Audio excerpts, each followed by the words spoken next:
Hello everyone, তোমরা হয়তো অনেকেই জানো না যে লাইভ সাবস্ক্রাইবার কি করে দেখতে হয়।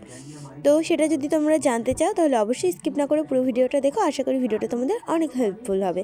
তো সবার ফার্স্টে তোমাদের ক্রোম ব্রাউজারে গিয়ে সার্চ বারে গিয়ে youtube.com বলে সার্চ করে এখানে ডেস্কটপ সাইট বলে লেখা আছে, সেখানে তোমাদের ডেস্কটপ সাইটে এটাকে ওপেন করে নিতে হবে। ওপেন করে নেওয়ার পর দেখো ওপরে এখানে তোমাদের যে চ্যানেলের লোগোটা আছে, তো সেই চ্যানেলের লোগোতে টাচ করতে হবে। সিম্পলি চ্যানেলের লোগোতে টাচ করার পর এখানে কিছু অপশান আসবে।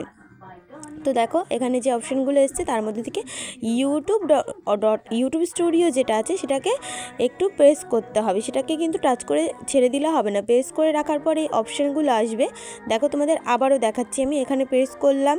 প্রেস করে রাখার পর এই যে অপশানগুলো আসছে তার মধ্যে থেকে সবার ফার্স্টের অপশানটা open in new tab in group, এটাতে টাচ করবে।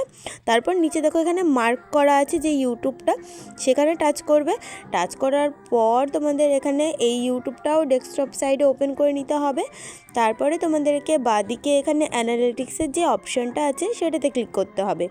তো এই দেখো এই যে অ্যানালিটিক্সের যে এখানে তোমরা ক্লিক করবে। ক্লিক করার পর তারপরে তোমরা বাদিকে চলে আসবে। বাদিকে আসার পর এখানে একটা অপশান আছে, এই দেখো ডান দিকে, বাদিকে নয়, এই যে ডান দিকে সি লাইভ কাউন্ট, এখানে তোমরা ক্লিক করলে তোমাদের লাইভ সাবস্ক্রাইবার দেখতে পাবে। তো ভিডিওটা যদি তোমাদের একটুও হেল্পফুল হয়ে থাকে তাহলে অবশ্যই চ্যানেলটাকে সাবস্ক্রাইব করবে।